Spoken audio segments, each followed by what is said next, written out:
Hey everyone, it's Richard Metal Fan here, bringing you guys another 2023 album review. Just reviewed the new Metallica album, but today we're going to be talking about the new album from legendary thrash metal band Overkill entitled Scorched, which is out now through Nuclear Blast Records. Now, Overkill, well, don't need an introduction. I'm pretty sure everybody has heard of them. Been around since the early 80s, from New Jersey. And for me, Overkill are pretty much, in my opinion, one of the most consistent bands in thrash metal. It's like age has not affected these guys whatsoever. And this is the band's 20th album. Like, it just feels like no matter how old they get, they just never fail to deliver the goods. And it's crazy. Like, they've been putting out albums since their first album, Field of Fire, which came out in 1985. And I've been a fan of Overkill since getting into metal about like a decade or so ago. And just, it's hard to believe, crazy, they're not album 20 and has like a ton of material out now. This of course follows up their the previous album in 2019 called The Wings of War, which I thought was a pretty good album. But here we are with the new album. I just think it lives up or exceeds what the Wings of War has. I think Bobby and the boys just really stepped it up. The production on this album is pretty tight. Like, I just think Overkill really has some really great production. One thing to know is just the vocals from Bobby Blitz Ellsworth. Like, I think Bobby, in my opinion, he has like the most distinctive voice in just metal, period. Like, he literally almost has like the same voice as he does in the 80s. It's like his voice has not changed at all from like Field of Fire to now Scorched. Like, his just voice is just insane. The guitar work on this album is tight. Derek and Dave both come up with some really great riffs, and just the soloing and the leads on this album are pretty sick. The bass playing on this album is pretty audible. Dee Verney really steps up on the bass. Like, he has that really distinctive bass sound, and it pretty much links really well with what the guitars are doing with the melody and what the drums are doing with the rhythm. And drumming wise, Jason Bittner, also playing with Shadows Fall, really does a great job on the drums. Like, he does pretty much a great addition since being with them on the previous album, The Wings of War. So without further ado, let's dive into this album track by track. Now, starting things off is the title track, Scorched.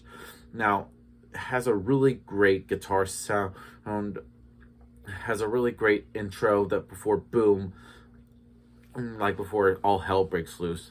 This with like church bells peppering the guitars and the drum fills, and then the verse comes down to like the driving drum groove, which just plods menacingly before like the pre-chorus, and then here we go again, has a really kind of like a great sing-along chorus, and then the grinding off is the chorus that goes straight into the solo, and then the breakdown riff after the second chorus is nice before he kind of like a very slow riff, kind of reminds me a little bit of Black Sabbath a lot in a way.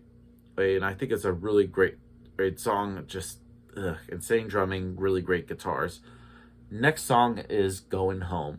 Now, this song has a bit of a heavy, slow riff on one side, and then the other is like the bass and the drums hit every four, and this is a slow double bass slammer of a track. It's just very menacing groove, and then it's a very mid-tempo rocker. It's just and then Bobby just really goes really well on the chorus, and there's some really great drumming parts and fills, and this song just fucking insane. Next up is The Surgeon, which I believe was the first single released from Scorched, and this song has a really fast spitting vocal delivery from Bobby, and then I Am the Surgeon in the chorus, and you know the crowd is going to be singing along. I think it's a really great song to go well live. Has a really great drum groove before you hit that chorus again, and a crunchy kind of halftime section. Great riffs, and you can hear the bass all over. It's just very nasty sounding. Then the double bass hits just right before you stop slow into that kind of like grinding section in the middle of the song. And then there's a slidey riff in the middle with the drums playing at a slow double bass part just following to it, and another great solo follows at a bit of shredding peppered with some nice bluesy kind of like riffs that just keeps the intensity before like a drum fill hits right with that chorus. Next song on the album is called Twist of the Wick.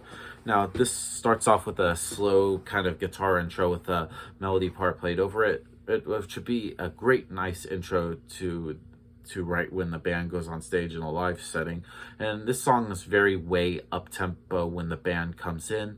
No let up, and the tempo with the double bass just goes all in and out. It doesn't let up when Bobby just sounds really majestic. And then we hear the great drumming from Jason, and I think before we are right back into the intensity again. And I feel like this is a hell of a song, and I'm not even like halfway through this album. And just what a song. Next song is called Wicked Place. Now this song is just a great song, and just like the intro before we hit, it can be described as like a thrash metal madness. And this song is very mid-tempo.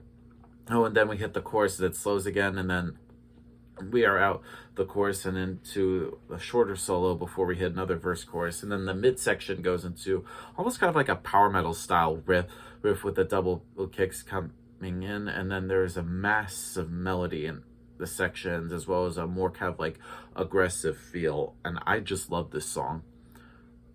Moving on to Won't Be Coming Back. Now, this song, kind of, weirdly enough, reminds me a little bit of like Holy Diver by Dio, and the grooves and especially the bass sound. I just love that guitar around like the vocals and the verses, and it's just so cool. And this song is very more up-tempo in here, and it sounds just like that with a mixture of like traditional metal like Maiden and like the chorus. And I love the way that the guitar just comes back in the middle with the bass following it. It's just really well done and a great solo. Ugh, what a song. Next up is Fever. Now it starts off with a really sick bass intro and some clean guitars to start as well. Bobby just shows his dynamic as a vocalist, and he has some really subtle inflections to it, and it just sounds really great. Very sludgy, almost kind of like Sabbathy a little bit before it goes into like an atmospheric kind of verse. It's like the truck when the chorus comes in, and just it's very heavy but just sludgy too. And I just love like every like at the middle section, and it just pretty much splits the song nicely with like nice drum work between the riffs, and it never takes away, but it's just nicely fitted and a nice bluesy kind of solo in there, and then it picks back up with the double bass groove until the end of the song. Next up is Harder They Fall. Now the tempo right here just is cranked up to 11, and this just rattling at all speed, and this is just proper old school vibe with this one with like Bobby just shouting right here, and everything just about this song is just really high energy. Know Her Name. Now this is a song has a really driving riff and just some double bass speeds to it, and the bass really on here is very up there. This is the more kind of like traditional metal track in the verse than the thrash track, and I just love this song. Everything from the tempo shifts, and the solo is just a great song. And then we get to the last song on the album, which is called Bag of Bones. Now this song is a great way to end this album. Has a really cool riff with the drums following before they change it up to a groove, and it just has a really great chorus that you just sing along to, and before you know it, it just goes into another great solo, and then the album ends.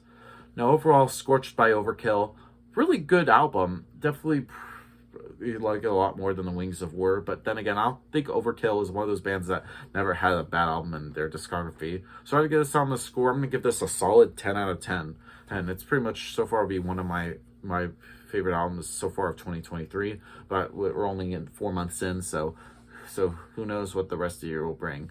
So yeah, that's my review of the new Overkill album, guys. Let me know in the comments what you guys think about it, and I'll see you all in the next video. And as always, keep it metal.